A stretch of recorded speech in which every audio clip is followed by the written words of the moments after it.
Hey guys, welcome back to Sports Star. In today's Indian Super League match recap, we're going to be looking at Jamshedpur FC's 2-1 victory over ATK Mohun Bagan. I'd like to actually start today's episode with a tweet that my colleague Ashin Prasad posted last night, where he said, "This Jamshedpur FC team is looking like an extension of Owen Coyle and his brand of in-your-face football." It's funny, isn't it? Because in-your-face football, aggression, and the sort of coach dictating how a team runs is something that we associated with ATK and then, of course, ATK Mohun Bagan, all of Antonio Habas' sides.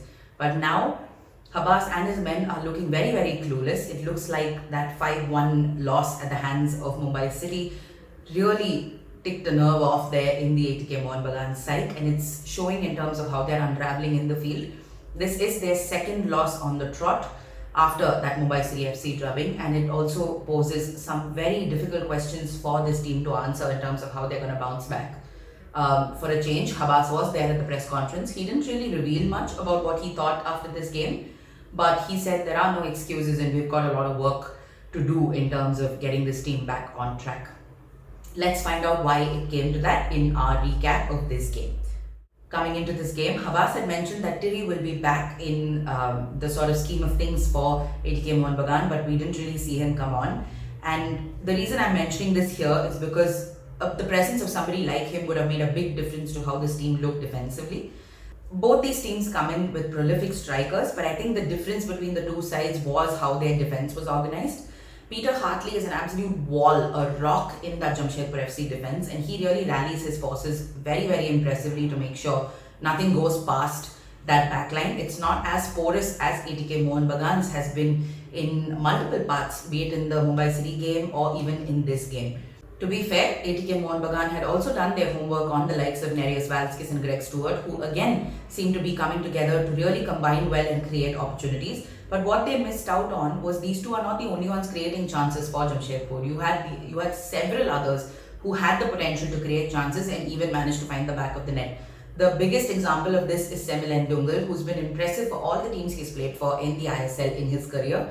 And in this game, he found the back of the net in the 37th minute. Jitendra Singh collected the ball in the midfield and he ran towards the ATK Mohun Bagan goal. He then looked to his right and realized that Lendungal was running around the side, so he passed the ball on to him, and Lendungal made no mistake slotting the ball into the back of the net to give Jamshedpur FC an early 1-0 lead. Sadly enough for the young striker, he picked up an ankle injury soon after and had to go off the field, and that was it for him for the night. But he had made a very important contribution, and that early 1-0 lead sort of got the panic buttons pushed for ATK Mohun Bagan because they seemed to be a little all over the place after that. ATK Mohun Bagan also had an opportunity in the 43rd minute when Roy Krishna sent the ball from the right into what seemed like the edge of the far post. It beat TP Renish and it almost crossed the line into Jamshedpur FC's goal, but Eli Sabia was there to push it out right on time before it crossed the line. Good save from Eli Sabia, and the scoreline remained 1-0 going into halftime. In the first 45 minutes, it seemed like Jamshedpur FC was more put together. They had plans in terms of how to attack ATK Mohun Bagan and to make sure that they blocked all possible opportunities for them in the back. ATK Mohun Bagan was surprisingly very poor in the attacking third. They weren't able to create chances or even convert whatever little came in. The most interesting thing, which is something that the commentators pointed out as well, is just how stranded Roy Krishna was. He had absolutely no help. One of the most endearing aspects of the brand of football that these guys played last season was to see Roy Krishna and David Williams pairing together. He had the support, both of them had each other's support and were able to create opportunities and supplement each other's style of play, which again contributed to the number of goals this team was able to score last season. This time around, in most passages of play in the first half, it was always just Roy Krishna in the box. There was no one he could rely on to help him sort of make those opportunities count. The second 45 minutes was, I don't know if saying ill-tempered is exaggerating it a bit, but there were so many fouls, there was so much frustration, especially from the ATK Mohun Bagan side. There were some funny refereeing decisions. Some players were lucky to have not been sent off. It was all happening in the last 45 minutes. In the 74th-ish minute, Pranay Haldar and Hugo Boomo were involved in a sort of a clash. There was a harsh tackle that was involved from Haldar's side, and Boomo sort of ended up going and pushing him, which resulted in a double yellow card. Boomo is actually very lucky to not be penalized a little more for that. But Bomu itself sort of presents a very interesting conundrum for ATK Mohun Bagan because he was such a vital part of that midfield and creating opportunities in the first couple of wins that this team had. But he's nowhere to be seen, especially trying to support the strikers in this particular game. The commentators, especially Pradyum Reddy, call him lazy. I'm not sure if I don't think I'm qualified to decide if he is or not. But maybe his role is something that ATK Mohun Bagan will want to figure out if they want a little more support for their forward line. Nevertheless, it was Jamshedpur FC that found the back of the net first again in the second half, with Alexandra Lima coming into the fore. Classic case of super sub because he scored immediately after being brought on. He's not someone you really associate with goal scoring prowess, but oh well, no one's going to say no to a goal that's coming their way. Boris Singh ran through the middle, collected the ball and passed it on to Alexandra Lima, who then shot across the goal and got the ball past the keeper into the back of the net. It was a lovely way for them to just virtually seal the 3 points in their favour. ATK Mohun Bagan did get on the score sheet, but this was a very, very controversial goal given that the person who scored was clearly offside. ATK Mohun Bagan managed to cross from the left flank into the box. TP Rainesh made a good stop, but the ball rebounded and went and hit Ashutosh Mehta on the shin. I don't think he realised the ball hit him, but it sort of just ricocheted off him and went towards the goal. Pritham Kotal by then was lunging forward and the ball just brushed past him and went into the goal.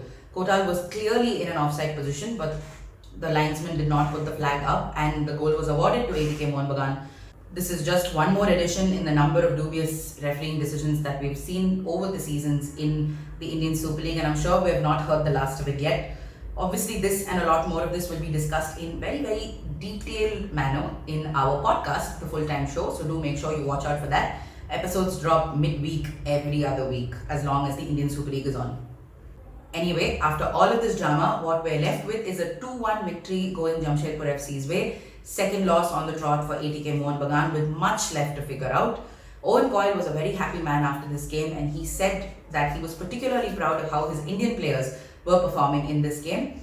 We don't really have much of an update to give you on Lendungal except for the fact that he is going to miss a couple of games given that his ankle looked pretty bad. Let's hope he makes a speedy recovery and let's hope the men of steel continue to punch above their weight, if one may say so.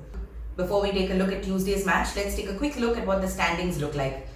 ATK Mohun Bagan has been bumped out of the top 4 thanks to this loss. They now stand in 5th place, not something the team or the coach is going to be happy about.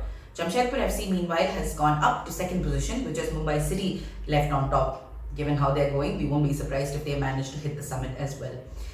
But before that, action on Tuesday moves to the bottom half of the table with the last 2 teams fighting it out, FC Goa and SC East Bengal. Both have had horrifying runs of luck this season, especially FC Goa, which has just looked all over the place as compared to SC East Bengal, which still had a couple of redeeming games defensively at least. It's going to be interesting to see if FC Goa finally manages its first 3 points of the season, or this too is going to end up as a frustrating game for Juan Frando's men.